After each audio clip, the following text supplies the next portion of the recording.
Hey guys, welcome back to robuzz. Today I have the 2008 Mercedes-Benz E-CLASS.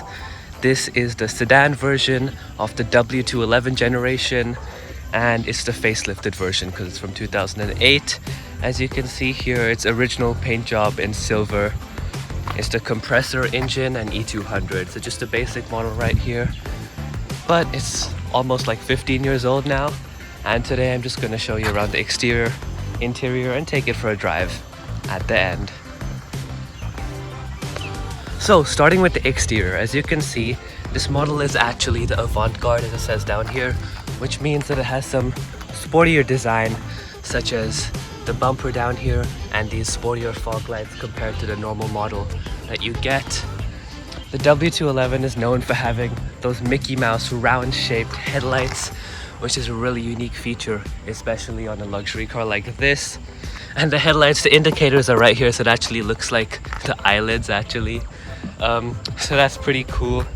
Of course, you had the hood emblem as standard on the 2008 Mercedes E-Class, unlike today, with that wonderful grand grille. If you go around the side, you get those rims right there, which as standard are actually pretty nice. Once again, original hubcaps. They've not been changed for 15 years and they're in good condition. You get the indicator on the side mirror, the large side mirror, of course. And actually on the hood, you get this big vent over here. The doors have these buttons on them because you get the keyless entry, keyless go. Let's come around the back here.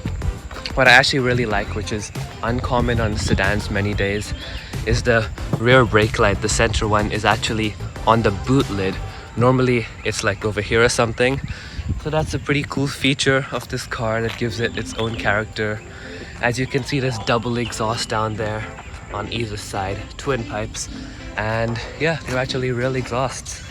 Yeah, you have this chrome bar right over here, which once again makes it look more exclusive, more luxurious.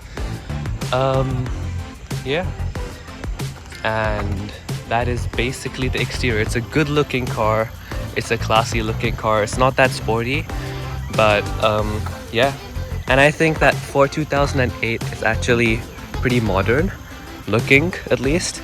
Yeah, that's the exterior. Okay, let's quickly talk about the trunk on this car. It's not an auto tailgate, but it goes up on its own once you release it. And it's quite a large trunk, it is.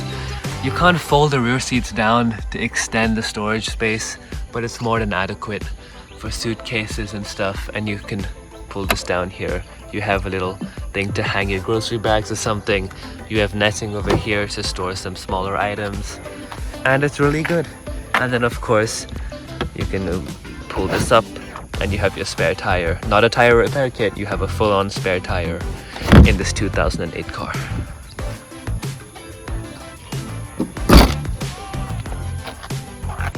Okay, let's head inside the Mercedes-Benz E-Class. As I said, it has keyless go, so no need to hassle taking out your key or anything because it'll sense when you're nearby and automatically unlock the car for you. Okay, getting inside, the seats, the material quality, everything is plush, it's leather. Even down here, it's carpeted next to your feet, which on modern day luxury cars like this, it may be plastic down there as standard, but as standard, this is carpeted. So good material quality everywhere you touch. Okay, on the doors here, you have this wood trim that extends all the way around the car, which is pretty good. And down in the center console here, it gives the car a premium feel. You have, just like you get on today's Mercedes, the seat controls, electric adjustable seats right up here instead of being down there, which is hard to access, which I love. But since back then, it's been here and it stayed today. So this is for the headrest. This is for reclining the seat and can recline like a lot, okay? And this is of course moving it forward and backwards and up at the back, up at the front and down. No adjustable lumbar support here, but that's fine. You have your unique oval shaped window controls there, and along with the seats you get three-way memory seats, which is pretty cool. You can set a position and you hold that number and it remembers what exact adjustments you've made to that position, and it'll always be there. It's handy if there's more than one user of the same seat in the car. Let's talk about this system over here. Obviously, it's not a fully fledged infotainment system, but yeah. So you have your air cons up here, nice big air cons, individually adjustable, and you have your climate control right over here. The entertainment system down here. It doesn't have a big screen, but you could get it with a screen as an option. In 2008, this whole thing would be replaced by an actual screen. Right now, as you can see, it's only this kind of screen. Anyway, you have your buttons over here to navigate through the system, radio, CD, CDC, which I'll get back to later, and all your other controls, controlling the bass, the sound, skipping, etc. You have your number buttons over here, which control many things like choosing the CDC, and you can configure it to be shortcut buttons to specific radio stations. Now the CDC, which I talked about, is where you can put in multiple CDs at a time, and you press this button right over here, and this is a really cool feature on the car. The whole thing just opens up and you can put up to 6 CDs inside of there, plus one additional one, which is the main CD slot. So this car can hold 7 CDs, and I just love the way that this thing moves up. That's pretty cool. Another fact to note from here is you can see I pressed this silver sort of button to operate this. Now every silver sort of button, just like this, that you see in the car, means that you can push it and open something. For example, right here, the silver button you open to get your sunglasses holder. The silver button here you open to get your sort of cup holder and storage area. And lastly, the silver button down here, you press it, yep, it opens, and you have a storage area and your port over there, which if you get a 12-volt socket like this, you can stick it in there to charge your mobile devices. Okay, in terms of the other practicality features in this car, of course you have a decent sized glove box, which is lockable. Door bins, not the most largest, but they're alright. And of course you have quite a large center console thing over here. Okay, another cool thing is if you want to connect your phone to the car to play on the speakers, it's actually not possible. And even there's an aux port inside the glove box in there. You can't really see it, but that's only available if you have the big screen. So the only way you can actually connect your phone to the car is via this Bluetooth setting down here, and it's not how you might think it works. It does not connect to the main speaker system of the car. It does not work for playing music. It only works for taking calls. It's tied up with this mic over here, and the speaker is actually a separate speaker. This is the speaker I'm speaking right here. That's the speaker for the Bluetooth. So it's purely for taking calls when you're driving. It's not for playing music or anything. That's the Bluetooth setting in this car. I want to show you guys a cool feature that actually is only available on the S-Class today. So as you see here, you have the normal sun visor just like in any other cars, the mirror and the light over there. Okay, and as we all know, you can detach it and put it around to the side to protect you from the sun when it's on the side.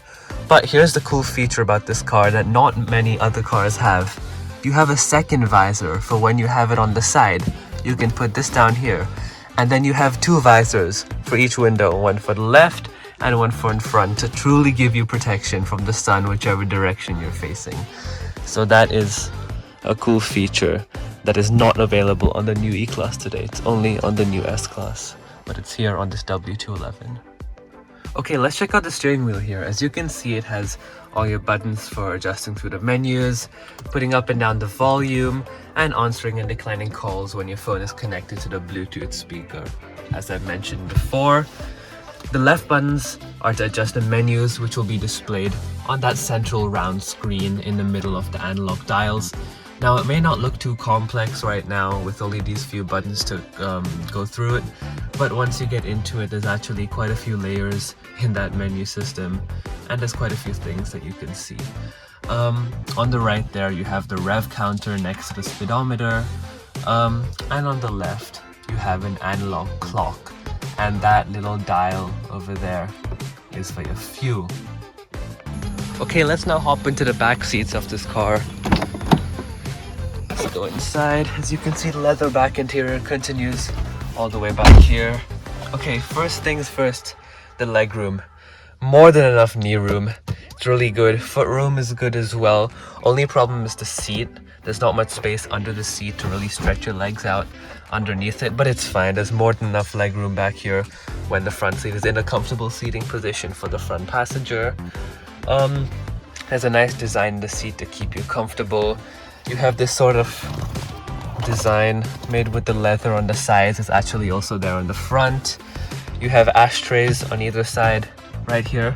Once again, following that trend of pressing that silver design button and something pops out. Good sized door bins, a nice long handle with a good large armrest over here. You have two AC vents back here, each being individually adjustable, which is good.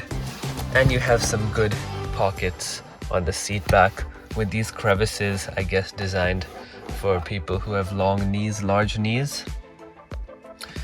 If you see, for your headrest, you can actually put each of them up if you want it like that, and it's locked into place. And there's one for the middle passenger as well. And of course, there's one for me as well. So now you have a good headrest for all three rear passengers. So the middle passenger is not losing out on head comfort. If there's no middle passenger, you have this of course that you can pull down, and you have your armrest over here. And if you push it, you get some cup holders for 2 bottles, or if you have 1 bottle, you can keep it in the middle. So that's a thoughtful design over there. And then you can just open this right up, and you have lots of space in here. So if I take the stuff out, you have storage space over here, and then you have these well thought out little crevices over here to keep thinner items, such as it's perfect size for business cards and for pens over here, right there. You close it, push it in, simple as that. The 2008 E-Class is a very comfortable car to drive around in. The suspension soaks in bumps effortlessly and glides over uneven surfaces. It also doesn't lean too much around the bends, making for a relaxing drive. You can hear the sound of the compressor engine every time you accelerate.